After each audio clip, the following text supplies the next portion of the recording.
Chinadu! I'm your mother! Your own mother!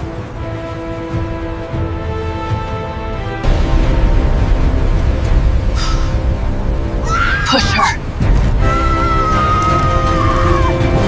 The woman stood motionless in the most luxurious hall in Lagos, blinding lights, cameras rolling. An entire nation watching live. On the stage stood a billionaire couple, newly celebrated as icons of modern Nigerian success. Then the woman took one more step forward, and with a single glance, the man's face on stage froze. The smile slipped from the woman beside him, because they both recognized her. She was their biological mother, the woman who, 10 years earlier, they had personally signed a death certificate for. The woman the whole of Nigeria had mourned sealed inside a closed coffin. No one understood what was happening, until the elderly woman spoke, her voice trembling, yet terrifyingly clear. Do you remember that night? The night you said you were taking me for treatment. And the next morning, they buried me while I was still breathing. The entire hall went silent. The cameras dared not cut away. The man on stage collapsed to his knees, stammering, "No, this can't be." The elderly woman looked at her son, not with anger, not with hatred. And then she spoke the single sentence that would bring an empire to its knees. "I didn't come back for revenge. I came back to tell the truth." And in that moment, everything they had built with money and blood began to crumble. This is not a story about wealth. This is a story about a mother they believed was buried, and a conscience that can never be laid to rest. Before we continue, remember this: before money, before power, before success, we were all once someone's child. This is Afritalis TK, where African stories uncover truths no one can bury. If stories that touch the heart and awaken the conscience matter to you, subscribe to Afritalis ATK now. Let the story begin. Her name was Mamankiru Okafor. She was a black widow living on the outskirts of Onitsha, where winding red dust roads snake between rows of rusted tin houses. Mornings there always began with the crowing of roosters mixed with the roar of motorcycles, and ended with the smell of charcoal clinging to clothes like a reminder. Poverty never lets go if you stop fighting. Mamankiru had no respectable profession to speak of. All she owned were calloused hands and a back that was always slick with sweat. By day, she washed clothes for wealthier families in the newer neighborhoods, kneeling beside plastic basins, scrubbing stains as if she were scrubbing fate itself. By night, she sold charcoal by the roadside, huddled beside blackened sacks, counting each naira with tired eyes that never allowed hope to die. Her house had no tiled floor, only hardened earth, cold and unforgiving during the rainy season. Many nights, Mama Niru slept directly on the ground, pulling an old cloth across the doorway to block the wind, listening to rain drum against the tin roof, whispering to herself, "As long as the children sleep peacefully, that is enough." She lived this way because of two names that rested deep in her heart: Chinadu and Amaka. Chinadu, her firstborn son, had bright eyes and a habit of looking beyond the poverty in front of him. Whenever he went into the city, he would stand before tall buildings and tilt his head upward, as if speaking to the future itself. Amaka was different, sharp, intelligent, and composed beyond her years. Those two children were like twin candles in a dark room, and Mamankiru was the one willing to burn herself out to keep their flames alive. She did not allow herself to fall ill. She did not allow herself to collapse. Because if she did, her children would plunge straight into the depths of poverty like a well with no rope. Then one day, when Chinodu was old enough to dream a man's dream, he stood before his mother and said, his voice firm as iron, "I will become the greatest businessman in Lagos." It was not just ambition, it was a vow. Mamankiru looked into her son's eyes and saw something she had not seen in her own life for a long time. Light. That night, she quietly opened a small wooden box hidden beneath her mat. Inside lay the only thing left of a marriage long gone, her wedding ring. It was scratched and dull, no longer shining, But to Mama Nkiru, it held memories of a time when she had once been called wife, once been loved, once had a complete home before her husband left and never returned. Her fingers trembled as she held the ring. Then she closed her fist, tightly gripping the past itself. The next morning, she took it to the gold market and sold it without bargaining. When the money was placed in her hand, she did not cry. She only turned away and took a deep breath, because she knew some things must be sacrificed to buy a child's future. Not long after, it was Amaka's turn. The girl came home holding a stack of crumpled papers, her eyes caught between fear and determination. She spoke as if she had rehearsed the words for a long time. "I need capital to start a company." Mama Nkiru stared at the papers, unable to read a single word. She had never gone to school. She could only sign her name in shaky strokes learned from watching others. But she heard urgency in her daughter's voice. She heard the pounding hunger to escape poverty beating like festival drums. And then she did what only a desperate mother dares to do when there is no road left behind her. She signed a high-interest loan agreement. The pen felt heavy as stone in her hand. Each stroke of her signature was a cut into her own life. The lender spoke quickly, too quickly, throwing out numbers that made Mama Nkiru dizzy. She did not understand them all. She understood only one thing. If Amaka failed, they would lose everything. But if Amaka succeeded, her daughter would have a life Mama Nkiru had never once been allowed to touch. She asked for nothing in return, no promises, no gratitude. She hoped only that on Sundays when church bells rang and the wind carried the smell of food from nearby kitchens, she could sit at the doorway of her home and watch her two children, Chinedu and Amaka, eat a proper meal. To see her children eat until they were full. The money began to pour in. At first, it was only a few small contracts, a retail chain sourcing goods from Lagos, a distribution deal for the main market in Onitsha. But then everything accelerated like a car with failed brakes. Handshakes multiplied. Late-night phone calls turned into golden opportunities, and the name Okafor began to appear on glowing signboards, as if Nigeria itself were opening its doors to a new empire. Then came the foreign investors.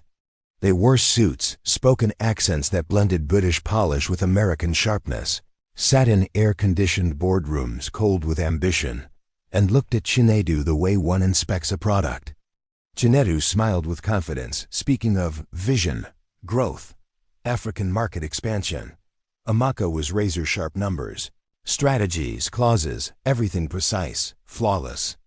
There was only one thing that did not fit. Mama Nkiru.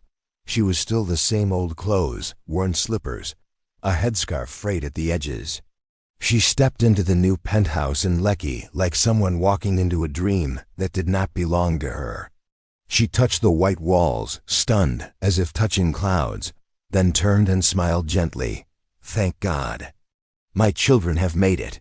But in Amaka's eyes, that smile was no longer light. It looked like a stain on a white shirt. The poor mother, with her village accent, her habit of asking too many questions, her constant reminders about gratitude and sacrifice, slowly became something that made them uncomfortable. During meetings with guests, Mama Nkiru would often step forward, smiling with childlike joy. "Thank you for helping my children." And Amaka would quickly pull her back inside, smiling through clenched teeth, whispering like a plea, "Mom, please go to your room. Let me handle this." Mama Nkiru did not understand. She only saw that her daughter was busy, her son was busy, so she tried to stay out of the way. She sat quietly in a corner of the living room, watching television she did not understand, waiting for mealtime just to sit close to her children. But as the money grew, so did the distance. Chinedu bought luxury cars. Amaka changed designer bags every month. They began to talk about brand image, about social class, about status. And Mama Nkiru, the woman who sold her wedding ring, signed loan papers, slept on bare ground for them, suddenly became a word they did not dare to say aloud. Embarrassment. One evening, Amaka hosted a party at home. Warm lights, soft jazz, glasses clinking. Her new friends laughed about studying abroad, about Dubai, about stocks. Mama Nkiru stepped out of her room, still wearing her old floral dress, carrying the tray of food she had prepared herself. "Come eat, my children." I cooked. The party froze for a heartbeat. Then awkward laughter cracked the silence like fractured glass. A young woman covered her mouth, giggling. A man glanced at Amaka, silently asking, "Who is this?" Amaka stiffened. Her face burned. She snatched the tray, slammed it onto the table, and dragged her mother into the kitchen. "You humiliated me." Mama Nkiru froze as if struck straight in the heart. Humiliated. I just wanted what? To ruin everything I've built? Look at you. You're always like someone from the market. Her mother trembled. Her eyes reddened, but she did not cry. She only stared at her daughter, the child who once clung to her legs, begging for one more scoop of food, and felt something shatter inside her chest. When the guests finally left, the house was filled only with the smell of alcohol and words left behind like ash. Amaka collapsed into a chair, exhaled sharply, her voice cold as stone. If Mom disappeared, everything would be easier. Chinedu did not answer at once. He stared through the glass window at Lagos, blazing like a sea of fire. The silence stretched thick enough to cut with a knife. Then he spoke very softly. "As long as no one knows, that night they told Mama Nkiru she needed a medical checkup. You've been tired lately. We're worried about you." They spoke so sweetly that she felt ashamed for ever thinking her children had changed. She put on her clothes, picked up her small bag, and still forced a smile. "I'm fine. But if you want me to go, I'll go." The car rolled into the night. Lagos slid past the windows like a dark river. Mama Nkiru sat in the back seat, hands folded on her lap, whispering prayers. She did not know that those prayers would be her last, at least in the way they intended. The next morning a death certificate was signed. Stroke in her sleep, a doctor accepted an envelope. A nurse turned away. A file was stamped red as blood. The coffin was sealed shut. The funeral was grand. The media reported it. Articles spread across social media. 2 young entrepreneurs lose their mother grieving, yet strong enough to carry on their dream. They wore black, cried on cue, embraced each other in front of cameras. All of Nigeria mourned for the 2 entrepreneurs who lost their mother. The grave was filled. Heavy soil fell shovel after shovel, burying every trace. No one knew. At that very moment, in the freezing darkness beneath the freshly packed earth, a faint breath still lingered. And beneath that grave, their mother was not dead. Mama Nkiru woke up in darkness. A darkness thick like mud. Not the darkness of night, but one that smelled of damp soil, tasted of rotting wood, and carried fear. She tried to move, but her body felt locked in place. Her back burned with pain. Her arms were numb. Her lips were cracked and dry, as if she had swallowed ash. Then she understood. The coffin lid was inches above her face. There was just enough space to breathe, but with every breath, the air grew thinner. She opened her mouth, inhaled, and felt her lungs tighten. A cough burst out, slamming into the wood, echoing softly and coldly like someone knocking on the door of a house where no one lived anymore. Chindu, Amaka. She tried to call her children's names. Only her ragged breathing answered. The weight of the earth above her felt like the entire world pressing down on her chest. Mama Nkiru clawed at the coffin walls. Her fingernails tore away, pain shooting through her hands. She cried without sound, tears flooding her ears, soaking her hair. In that moment, she did not think about money. She did not think about empires. She thought of the past mornings in Onitsha when she knelt to wash clothes, humming softly so Chinedu and Amaka could sleep in peace. She thought of her son's tiny hand gripping hers. She thought of her daughter's head resting on her shoulder whenever rain fell. "No, my children wouldn't," she whispered, trying to convince herself this was only a nightmare. But cold wood does not lie. The air was running out. Each breath became a desperate negotiation. She inhaled more slowly, rationing oxygen the way she once rationed Naira. Her chest burned. Her heart raced wildly. A ringing filled her ears. Flashes of light flared and vanished before her eyes like a dying bulb. And then, a sound. Not in her head, not a hallucination, a shovel. Earth being thrown aside. Heavy breathing. A curse muttered under someone's breath, like a man working in the dark, afraid of being seen. She tried to scream, but only a broken moan escaped her throat. The shovel stopped. Silence. Then knock, knock on the coffin lid. A man's voice whispered, trembling with fear, "I swear to God." "Don't tell me." The lid was pried open. A blast of cold air slapped her face. A flashlight swept across her. She blinked wildly, like someone dragged up from the bottom of the sea.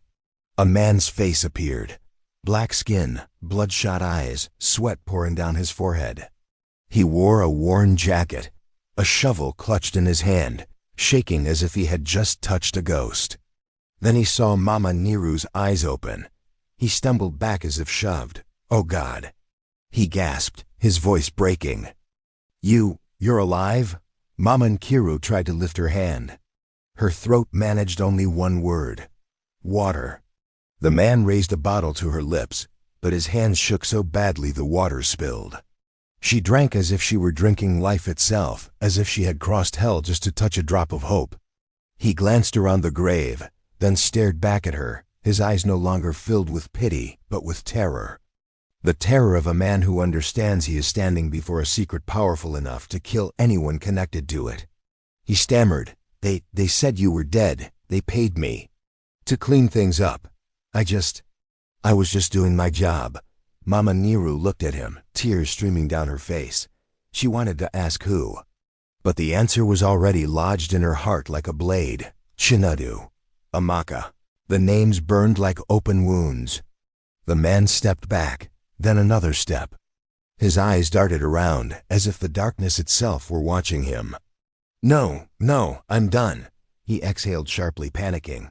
"If anyone knows I saw you alive, I'm dead."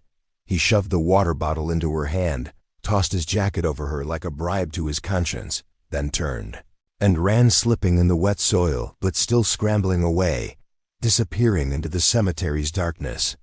Mama Nkiru lay there, half inside the coffin, half on the earth, her body aching, hair caked with dirt, lips bruised and purple. Above her, the Nigerian sky stretched wide and black, cold as the eyes of betrayal. She had survived. But when she tried to stand, she realized she had nothing left. No documents, no money, no home, no one calling her name. To the world, she was dead. To her children, she was a ghost. She dragged herself out of the cemetery, bare feet sinking into mud. Each step crushed a memory. She could not go home. The house had been sold. She could not go to the police, who would believe a woman who was already dead. She could not call her children, because they were the ones who wanted her erased. From that day on, Mama Nkiru became a drifting shadow among the crowded streets of Lagos. She cleaned floors in roadside restaurants for cold leftovers. She washed dishes until her hands blistered in luxury eateries where people casually discussed the stock of Okafor Global, never knowing how its founders had buried their mother alive. Some nights she slept on church steps, wrapping her scarf tightly, listening to prayers echo like distant lullabies meant for someone else. 10 years, 10 rainy seasons, 10 dry seasons, 10 years of seeing massive billboards with Chinedu and Amaka's flawless faces, perfect smiles, slogans mocking the sky. From poverty to the top, each time her heart tightened. Not from jealousy, not from money, but because in their world, their mother no longer existed. There were days Mama Niru wanted to let go, to let the truth die with her, to believe her life was finished. But every night, she remembered her heartbeat inside the coffin, the terror of being buried alive, and understood one thing. If she stayed silent, evil would win. If she stayed silent, they would keep living, keep smiling, keep building higher and higher on a foundation laid with a mother buried while still breathing. And so through hunger and cold, through scraps of food and nights on church steps. Mama Nkiru held onto one final thread, fragile but unbroken. The only thing keeping her alive was this: the truth must be exposed. Mama Nkiru gave no warning. She did not make a phone call. She did not send a lawyer's letter. She did not file a lawsuit the way people usually do when they want justice. She simply appeared. In the middle of the most important ceremony in the history of Okafor Global, the day the company officially announced its public listing and expansion into the European market. The hall on Victoria Island, Lagos, was packed. Brilliant lights, television cameras everywhere. Journalists pressed forward, shareholders smiled, powerful handshakes echoed through the room. On stage, Chinedu stood tall in a perfectly tailored suit, his voice steady and confident. Below him, Amaka sat with the cold composure of a woman who had climbed to the top through intelligence and ruthlessness. No one noticed the back doors opening. Not until a ripple of murmurs spread through the crowd like a wave. A woman entered, slowly, quietly, yet each step struck straight into the past of the two people on stage. Her clothes were simple. Her hair was grayer than before. Her body thinner after 10 years of hunger and silence. But her eyes, the eyes that once looked at Chindu and Amaka with a lifetime of sacrifice, were now so calm they sent a chill through the room. The cameras turned toward her. The entire hall held its breath. Chinedu froze mid-sentence. The microphone trembled in his hand, his face drained of color as if he had seen a ghost. Amaka shot to her feet, her chair crashing backward with a sharp crack. No introduction was needed. No name had to be spoken. Because in that instant, the two people on stage understood exactly who she was, the woman they had buried 10 years ago, now standing before them alive. Mama Nkiru stepped forward. She did not cry. She did not shake. Her voice carried slowly, clearly, captured by every microphone. Forgive me for interrupting this ceremony, but I believe the shareholders deserve to know the truth. She placed a thick folder on the main table. One document after another appeared on the giant screen. Hospital records, a bribed doctor's signature, altered dates and times, a falsified diagnosis. Then came witness testimony, a man once paid to clean things up, now appearing on video, his voice trembling as he confessed everything on camera. And finally, the property documents. Ancestral land, the family house. Every asset registered under the name Mama Nkiru Okafor, a woman officially declared dead. The hall exploded into chaos. Shareholders jumped to their feet. Journalists shouted questions. Cameras zoomed in on Chinedu's face, now completely shattered. He stepped down from the stage, dropped to his knees before his mother. In front of hundreds of watching eyes, Chinedu clutched the hem of her dress, his voice breaking like the little boy he once was. "Mom, please, I'm begging you." The entire hall fell silent. Mama Nkiru looked at her son. There were no tears left in her eyes. No anger, only a deep exhaustion that reached the very bottom of her soul. She gently removed his hands from her clothes. Then she said, clearly, slowly, like a verdict that needed no judge, "I have lied to the world long enough." Within minutes, everything collapsed like a storm. The news exploded. Okafor Global's stock plummeted. Phones rang nonstop. Investors fled. The doors of the hall opened again. This time, it was the Nigerian police. Handcuffs, rights read aloud. Choked sobs. Amaka stood frozen, her lips moving but no sound coming out. She stared at her mother, the woman who once signed predatory loan papers for her, now walking away without looking back. An empire built on blood, betrayal, and a mother buried while still breathing, died in a single morning. Mama Nkiru left Lagos. She did not walk away like a victor. She walked like someone who had survived a storm, her gray hair lightly tangled in the sea breeze, her eyes deep with things no mother should ever have to witness. Outside the hall, Lagos was still loud, still hot, still rushing forward as if nothing had just collapsed. Traffic crawled, horns screamed, Glass towers reflected blinding sunlight. An empire had died, yet the city kept living. Mama Nkiru stood for a moment at the steps, looking up at the Okafor Global sign, the sign built on honeyed promises and an entire lifetime of her sacrifice. She did not curse it. She did not condemn it. She only released a long breath, as if she could finally breathe without hiding in the shadows. People tried to usher her into a private room. Lawyers rushed over, speaking of compensation, of assets, of legal rights.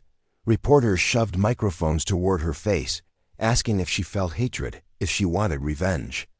Their questions fell like rain, eager to turn her pain into a spectacle, but Mama Nkiru remained silent. She had been buried while still breathing. She had lived 10 years as a ghost. She no longer needed to prove anything, not even her suffering. A young female police officer approached and helped her into the car. The officer's gaze softened when she saw Mama Nkiru's calloused hands worn down by a lifetime of motherhood. She asked quietly, "Where would you like to go, Mama?" Mama Nkiru looked out the window. Lagos stretched on like a scar. She thought of Anisha, of the packed earth floor of her old home, the charcoal stove, the sound of rain tapping on a tin roof. She thought of the Sundays that once kept her alive, when simply watching her children eat until they were full was enough to warm her heart. Then she answered softly, "Take me away from this place." The car moved forward. The city faded behind her like an expensive dream dissolving at dawn. On the radio, breaking news poured out: stocks crashing, investors fleeing, police investigations, shocking accusations. But Mama Nkiru no longer listened. The news no longer mattered. The truth had been revealed. The rest belonged to justice. When the car stopped, she saw Chinedu and Amaka being let out. Cold handcuffs, flashing cameras. A crowd buzzing like a swarm of bees. The moment Chinedu saw his mother, he broke down, his sobs those of a grown man, yet shattered like a child's. He tried to rush toward her, but the police held him back. Amaka stood frozen, eyes red, swallowing her tears like stones. Both of them, once at the very top, were now simply two children stripped bare by the truth. Chinedu cried hoarsely, "Mom, please, forgive me." Amaka finally cracked. Her body trembled, her lips shaping the words "I'm sorry." But the apology never escaped, because some wrongs, once spoken, still remain unbearably heavy. Mama Nkiru stepped out of the car. She walked toward them. Slowly but steadily. Not the steps of a woman seeking revenge, but the steps of a mother delivering her final words. She stopped before her handcuffed children. She looked at them for a long time, so long that even the crowd fell silent, as if afraid to fracture the moment. In her eyes lived the past, nights of hunger, days of scrubbing clothes until her hands bled. The wedding ring she sold, the loan papers signed by a woman who could barely write, and the suffocating darkness of a coffin as the air ran out. But in her eyes was something even more painful than all of that. The love of a mother that still existed, even after ultimate betrayal. She did not raise her hand. She did not shout. She did not curse them. She only said, in a low, steady voice clear enough for Chindu and Amaka to hear, and heavy enough for all of Nigeria to hear, "I gave birth to you in pain. Not so you could kill your mother for money. Money can buy a city, but it cannot buy the silence of a conscience. And no empire lasts long when its foundation is the body of the one who gave you life." If this story touched your heart and awakened your conscience, subscribe to Afrital's ATK, because before power, before money, before success, we were all once someone's child.